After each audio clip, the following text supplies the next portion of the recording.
Hello दोस्तों, good morning, सुप्रभात। कैसे हैं आप सब। एमसीक्यूज वाली जो हमारी सीरीज चल रही थी उसी में आज हम नेक्स्ट क्लास को लेके आए हैं। तो जो भी स्टूडेंट आगामी किसी भी एग्जाम की तैयारी कर रहे हैं वो हमारे चैनल को सब्सक्राइब कर लीजिए, क्योंकि हमारी ये जो सीरीज चल रही है इसमें जो भी क्वेश्चन हम कर रहे हैं वो आपके आगामी सभी एग्जाम के लिए बहुत ही इंपॉर्टेंट है। तो चलिए क्लास को स्टार्ट करते हैं। फर्स्ट हमारा क्वेश्चन है, यूरोप महाद्वीप के संबंध में निम्न में से कौन सा कथन सत्य नहीं है। नीचे जो कथन दिए गए हैं ये यूरोप महाद्वीप के बारे में दिए गए हैं और हमें बताना है कि इनमें से कौन सा कथन जो है सत्य नहीं है। पहला देख लीजिए, यह विश्व का सबसे छोटा महाद्वीप है। यूरोप महाद्वीप जो है विश्व का सबसे छोटा महाद्वीप है। बी है, इसका क्षेत्रफल विश्व के कुल क्षेत्रफल का लगभग 7% है। सी है, इसका सबसे उत्तरी बिंदु केप नॉर्डकिन है। और डी है, रूस यूरोप का सबसे बड़ा देश है। तो कौन सा कथन इसमें से सत्य नहीं है, इनमें से एक कथन कौन सा जो है गलत है। तो चलिए एक एक करके सभी स्टेटमेंट को देख लेते हैं। पहला स्टेटमेंट है, ये विश्व का सबसे छोटा महाद्वीप है। विश्व में कुल 7 महाद्वीप है और विश्व का सबसे छोटा महाद्वीप कौन सा है, तो सबसे छोटा महाद्वीप आपका हो जाएगा ऑस्ट्रेलिया। कौन सा महाद्वीप हो जाएगा, ऑस्ट्रेलिया सबसे छोटा महाद्वीप है। तो इस हिसाब से ये जो आपका स्टेटमेंट है ये गलत हो जाएगा, क्योंकि यूरोप विश्व का सबसे छोटा महाद्वीप नहीं है, जबकि ऑस्ट्रेलिया जो है विश्व का सबसे छोटा महाद्वीप है। और यूरोप आपका आता है 6ठे नंबर पे और 7वें नंबर पे आएगा ऑस्ट्रेलिया। कौन सा कथन सत्य नहीं है, तो ये इसका सही आंसर हो जाएगा। ए वाला स्टेटमेंट जो है सत्य नहीं है। बाकी तीनों स्टेटमेंट भी देख लेते हैं। इसका क्षेत्रफल विश्व के कुल क्षेत्रफल का 7% है, तो ये एकदम सही है, 7% है। इसका सबसे उत्तरी बिंदु जो है केप नॉर्डकिन, और ये कहाँ पे है, नॉर्वे में पड़ता है। इसका सबसे उत्तरी बिंदु है यूरोप महाद्वीप का केप नॉर्डकिन, ये वाला भी स्टेटमेंट इसका सही है। रूस यूरोप का सबसे बड़ा देश है। देखिए जो रूस देश है आपका, ये एशिया और यूरोप महाद्वीप दोनों में आता है। यूराल पर्वत जो है इसको एशिया यूरोप दोनों में डिवाइड करता है, यानी यूराल पर्वत के, ये जो यूराल पर्वत है इसके इधर वाला एरिया किस में आएगा, इसके एशिया महाद्वीप में, और इस साइड वाला आ जाएगा यूरोप महाद्वीप में। जिस तरह से ये एशिया महाद्वीप का सबसे बड़ा देश कौन सा है, वो है रूस। और जितना इसका पार्ट यूरोप में है, यूरोप के कोई भी देश से किसी भी देश की हम बात करते हैं तो सबसे बड़ा पार्ट किसका है, रसिया का है। रसिया का जो पार्ट यूरोप में है वो यूरोप के सभी देशों से बड़ा है, यानी रूस ही यूरोप का सबसे बड़ा देश है। तो ये वाला स्टेटमेंट भी सही हो जाएगा। तो तीनों के तीनों स्टेटमेंट सही है। और ये वाला जो ए वाला ऑप्शन है गलत है। यूरोप महाद्वीप जो है, यूरोप जो है 6ठे नंबर पे आता है। सबसे छोटा कौन सा हो जाएगा, ऑस्ट्रेलिया हो जाएगा। तो ऑप्शन नंबर ए इसका सही आंसर हो जाएगा। नेक्स्ट हमारा है सेकंड नंबर क्वेश्चन, देख लीजिए, निम्न में से कौन सा युग्म सही सुमेलित नहीं है। यहाँ भी हमें बताना है कि कौन सा युग्म सही सुमेलित नहीं है। पहला है जूरा पर्वत, एक तरफ हमें पर्वत दिए गए हैं और दूसरी तरफ दिए गए हैं देश। कौन सा पर्वत किस देश में है। पहला है जूरा पर्वत फ्रांस में, दूसरा है ब्लैक फॉरेस्ट पर्वत जर्मनी में, तीसरा है यूराल पर्वत रूस में, वासजेस पर्वत स्कॉटलैंड में। देखिए अभी हमने बात की थी कि यूराल पर्वत जो है वो यूरोप और एशिया महाद्वीप को अलग करता है और कौन से देश में पड़ता है, रूस में पड़ता है। तो ये वाला तो आपको वैसे ही पता लग गया कि ये वाला जो है सही है। हमें बताना है गलत कौन सा है, यानी सही कौन सा नहीं है। तो सी तो इसका आंसर हो ही नहीं सकता। अब देख लीजिए, जूरा पर्वत फ्रांस में, ये वाला स्टेटमेंट भी सही है। ब्लैक फॉरेस्ट पर्वत जर्मनी में, ये भी सही है। वासजेस पर्वत ये पड़ता है आपका फ्रांस में, न कि स्कॉटलैंड में। कहाँ पे पड़ेगा, फ्रांस में। तो ऑप्शन नंबर डी वाला आपका सही आंसर हो जाएगा। वासजेस पर्वत कहाँ पे पड़ेगा, फ्रांस में। पहला दूसरा तीसरा तीनों सही है। वासजेस पर्वत स्कॉटलैंड में न होके कहाँ पे है, फ्रांस में। तो नेक्स्ट क्वेश्चन देख लीजिए, तीसरा क्वेश्चन हमारा है, निम्नलिखित में से कौन सा बाल्कन देशों में सम्मिलित नहीं है। बाल्कन देश, बाल्टिक देश, इनका आपको अच्छे से पता होना चाहिए। पहला है ऑप्शन बुल्गारिया, ऑप्शन बी है लिथुआनिया, ऑप्शन सी है सर्बिया, ऑप्शन डी है रोमानिया। इनमें से कौन सा देश है जो बाल्कन देशों में शामिल नहीं है।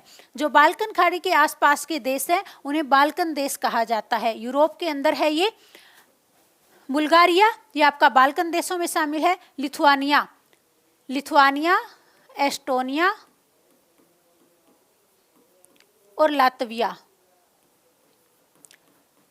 ये 3 देश आपके बाल्टिक देश में आते हैं। कौन कौन से? लिथुआनिया, एस्टोनिया और लातविया। तो बी वाला इसका सही आंसर हो जाएगा। लिथुआनिया बाल्टिक देश में आता है, न कि बाल्कन देशों में। तो ये बाकी के जो है बुल्गारिया, सर्बिया, रोमानिया, बुल्गारिया, ये सब किस में आएंगे?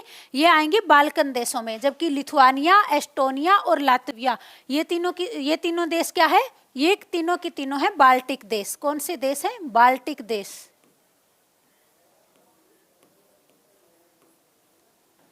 ये तीनों बाल्टिक देश हैं। तीनों आपको अच्छे से याद होने चाहिए, क्योंकि बार बार ये एग्जाम में पूछे जाते हैं।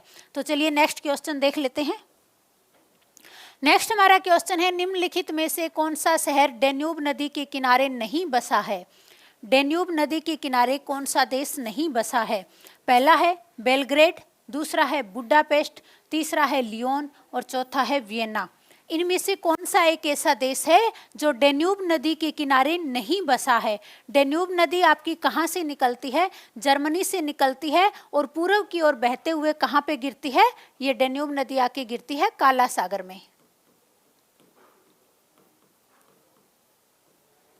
डेन्यूब नदी को अगर हम देखें तो ब्लैक फॉरेस्ट पर्वत से ये निकलकर इस तरह से पूर्व की तरफ बहती है। कहाँ से निकलती है? ब्लैक फॉरेस्ट पर्वत से। ब्लैक फॉरेस्ट पर्वत यहां से निकलकर ये कहां पे गिरती है? काला सागर में।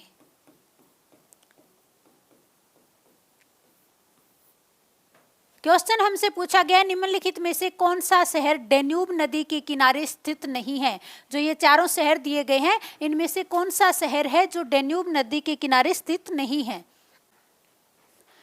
बेलग्रेड की अगर हम बात करें तो ये क्या है? पूर्व यूगोस्लाविया की राजधानी। यूगोस्लाविया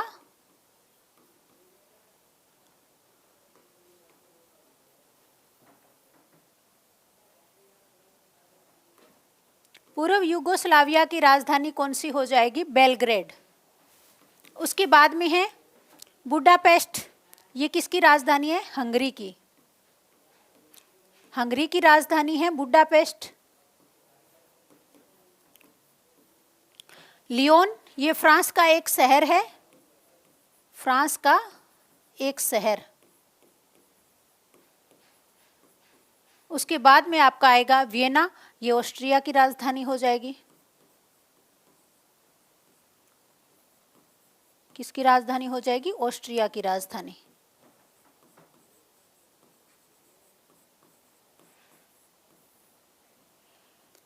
तो कौन सा इसका सही आंसर हो जाएगा? जब हम ब्लैक फॉरेस्ट पर्वत से पूर्व की तरफ बढ़ते हैं तो रास्ते में कौन से आते हैं? यूगोस्लाविया भी पड़ता है, हंगरी भी पड़ता है, ऑस्ट्रिया भी पड़ता है, लेकिन जो फ्रांस है वो इसके जर्मनी के इस साइड में पड़ता है। तो इस साइड में पड़ेगा तो ये डेन्यूब नदी के किनारे नहीं आएगा। तो फ्रांस यहाँ पड़ता है और फ्रांस का शहर कौन सा है? लियोन। और ये डेन्यूब नदी के किनारे स्थित नहीं है। बाकी तीनों के तीनों जो है, बेलग्रेड जो पूर्व यूगोस्लाविया की राजधानी है, बुडापेस्ट हंगरी की राजधानी है और वियना ऑस्ट्रिया की राजधानी है, ये तीनों ही डेन्यूब नदी के किनारे पड़ते हैं। जबकि लियोन फ्रांस का एक शहर है जो डेन्यूब नदी के किनारे स्थित नहीं है। तो ऑप्शन नंबर सी आपका सही आंसर हो जाएगा। तो चलिए नेक्स्ट क्वेश्चन को देख लेते हैं। 5 नंबर क्वेश्चन हमारा है, निम्नलिखित में से कौन सी खाड़ी फ्रांस एवं स्पेन को अलग करती है? इनमें से कौन सी खाड़ी है जो फ्रांस एवं स्पेन को अलग करती है? रीगा की खाड़ी, बोथनिया की खाड़ी, बिस्के की खाड़ी, लोयन की खाड़ी। कौन सी खाड़ी फ्रांस एवं स्पेन को अलग करती है? ये सारी की सारी खाड़ियाँ कहाँ पे हैं? ये आपको यूरोप में मिलेगी। इसके अलावा और कौन सी खाड़ी है वहाँ पे? तो वो हो जाएगी फिनलैंड की खाड़ी। यूरोप के अंदर ही है फिनलैंड की खाड़ी। और उसके अलावा इंग्लिश चैनल।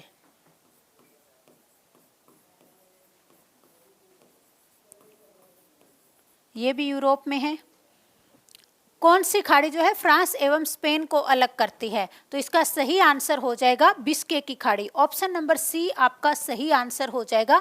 बिस्के की खाड़ी फ्रांस एवं स्पेन को अलग करती है। ये सारी चीजें मैं आपको मैप में करवा चुकी हूँ। अगर आपने वो वाली वीडियो नहीं देखी है तो आप मैपिंग वाली वीडियो जाके देख लीजिए। उसमें आपको अच्छे से बताया गया है कि बिस्के की खाड़ी कहाँ पर है और ये कौन कौन से देशों को अलग करती है। यूरोप महाद्वीप से संबंधित जो मैपिंग वाली क्लास है, बाकी की क्लास भी आपको देखनी चाहिए, क्योंकि मैप जो है वो आपको बहुत ही अच्छे से आना चाहिए। क्योंकि जब तक आपको मैप नहीं आएगा, बाकी के जो सारे सब्जेक्ट हैं, चाहे वो हिस्ट्री है, ज्योग्राफी है, पॉलिटिकल साइंस है, वो आप अच्छे से नहीं समझ पाएंगे। इसलिए आपको मैप बहुत ही अच्छे से आना चाहिए। तो इसका सही आंसर हो जाएगा ऑप्शन नंबर सी।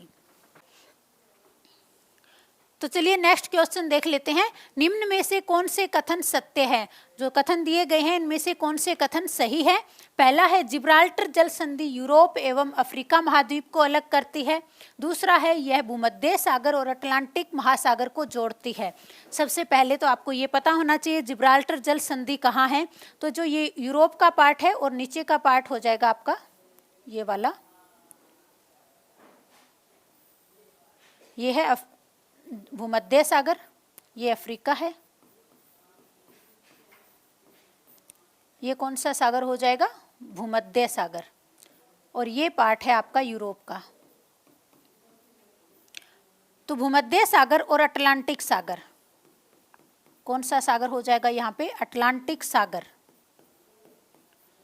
यहाँ पे आपकी है जिब्राल्टर जल संधि। कौन सी जल संधि हो जाएगी? जिब्राल्टर जल संधि। जिब्राल्टर जल संधि यूरोप एवं अफ्रीका महाद्वीप को अलग करती है। तो ऊपर आपका कौन सा है? यूरोप महाद्वीप है और नीचे अफ्रीका। इन दोनों को अलग कौन सी खाड़ी कर रही है? कौन सी संधि कर रही है? सॉरी, तो ये कर रही है जिब्राल्टर जल संधि। यहाँ पे जिब्राल्टर जल संधि है जो यूरोप और अफ्रीका महाद्वीप दोनों को अलग करने का काम करती है। दूसरा स्टेटमेंट है ये भूमध्य सागर और अटलांटिक महासागर को जोड़ती है। तो यहाँ पे अभी मैंने बताया कौन सा सागर है? भूमध्य सागर है और यहाँ पे है अटलांटिक महासागर। इन दोनों को जोड़ने का काम कौन सी जल संधि कर रही है? तो ये कर रही है जिब्राल्टर जल संधि। तो पहला और दूसरा दोनों स्टेटमेंट सही है। तो उपरोक्त दोनों यानी ऑप्शन नंबर सी आपका सही आंसर हो जाएगा। जिब्राल्टर जल संधि यूरोप और अफ्रीका महाद्वीप दोनों को अलग करने का काम करती है, जबकि भूमध्य सागर और अटलांटिक महासागर दोनों को जोड़ने का काम करती है। ऑप्शन नंबर सी आपका सही आंसर हो जाएगा। तो चलिए नेक्स्ट क्वेश्चन देख लेते हैं। हेलसिंकी निम्न में से किस देश की राजधानी है?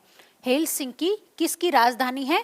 पहला है ब्रिटेन की राजधानी, दूसरा है पुर्तगाल की, तीसरा है स्पेन की या फ्रांस की। यहाँ पे जो आपके ऑप्शन दिए हैं ये चारों के चारों ही ऑप्शन गलत हैं, क्योंकि हेलसिंकी किसकी राजधानी है? हेलसिंकी फिनलैंड की राजधानी है। किसकी राजधानी है? फिनलैंड की। ये चारों के चारों ऑप्शन गलत दिए गए हैं, क्योंकि इसमें फिनलैंड नहीं लिखा है। और जो हेलसिंकी है ये फिनलैंड की राजधानी है और इसे झीलों का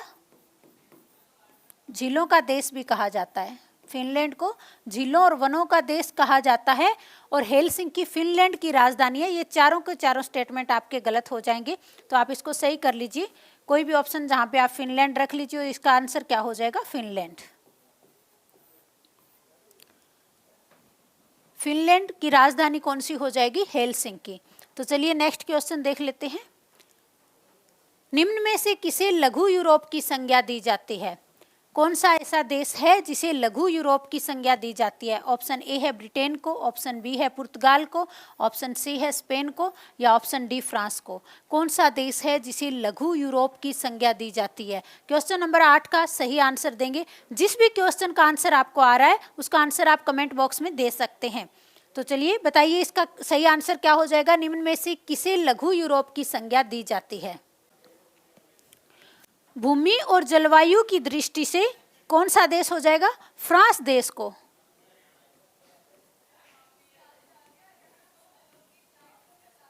फ्रांस देश को किसकी संज्ञा दी जाती है? लघु यूरोप की संज्ञा दी जाती है। तो ऑप्शन नंबर डी आपका सही आंसर हो जाएगा। कौन सा सही आंसर हो जाएगा? Option number D. तो चलिए नेक्स्ट क्वेश्चन देख लेते हैं। नेक्स्ट हमारा क्वेश्चन है, निम्नलिखित में से किस यूरोपीय शहर को 5 सागरों का पतन कहा जाता है? कौन सा ऐसा शहर है जिसे 5 सागरों का पतन कहा जाता है? ऑप्शन ए है वियना, ऑप्शन बी है मॉस्को, ऑप्शन सी है पेरिस, ऑप्शन डी है लंदन। देखिए 5 सागरों के पतन का मतलब ये है कि जो शहर है जहाँ से बहुत सारी नदियाँ वगैरह निकल रही है और वो अलग अलग 5 सागरों में, जैसे काला कैस्पियन सागर हो गया, कैस्पियन सागर, काला सागर, काला सागर,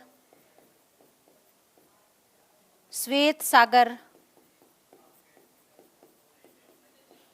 बाल्टिक सागर। तो ऐसे अलग पांच जो है सागरों में जाके इस देश से, इस शहर से निकलने वाली नदियां गिरती है। ऐसा कौन सा शहर है? इसके अलावा एक नदी और है जो लेडोगा झील में गिरती है। तो ये शहर कौन सा है? मॉस्को। और ये रूस की राजधानी है। रूस का जो भाग कहाँ पे पड़ता है? यूरोप में पड़ता है। उसी भाग में रूस की राजधानी कौन सी हो जाएगी? मॉस्को हो जाएगी। और इसी शहर से निकलने वाली 5 नदियाँ इन अलग अलग सागरों में, जैसे बाल्टिक सागर है, श्वेत सागर है, काला सागर है, कैस्पियन सागर है और लेडोगा झील में जाके गिरती है। तो इसीलिए इसे क्या कहा जाता है? मॉस्को को 5 सागरों का पतन कहा जाता है। क्या कहा जाएगा? 5 सागरों का पतन। ऑप्शन नंबर बी आपका सही आंसर हो जाएगा। नेक्स्ट आपका क्वेश्चन हो जाएगा, रूस का मैनचेस्टर निम्नलिखित में से किसे कहा जाता है? रूस का मैनचेस्टर किसे कहा जाता है? ऑप्शन ए है मॉस्को, ऑप्शन सी है निजनी, ऑप्शन बी है निजनी, ऑप्शन सी है कुछबॉस या ऑप्शन डी है इवानोस। देखिए आपको सबसे पहले तो ये पता होना चाहिए कि मैनचेस्टर कहा किसे जाता है। ब्रिटेन के अंदर एक जगह है, एक शहर है जिसका नाम है मैनचेस्टर, जो सूती कपड़े के लिए बहुत ही ज़्यादा फेमस है। और इसी के नाम पर ही, जैसे भारत का मैनचेस्टर किसे कहा जाता है? अहमदाबाद को, क्योंकि भारत का जो अहमदाबाद है वो सूती वस्त्र उद्योग के लिए बहुत ही ज़्यादा फेमस है, इसलिए भारत का मैनचेस्टर उसे कहा जाता है। रूस का मैनचेस्टर किसे कहा जाता है? इवानोवा को। रूस के अंदर एक शहर है इवानोवा, जिसे रूस का मैनचेस्टर कहा जाता है, क्योंकि ब्रिटेन के मैनचेस्टर की तरह ही जो रूस का इवानोवा शहर है वो सूती कपड़े के उद्योग के लिए बहुत ही ज़्यादा फेमस है। तो ऑप्शन नंबर डी आपका सही आंसर हो जाएगा। कौन सा? ऑप्शन नंबर डी आपका सही आंसर हो जाएगा।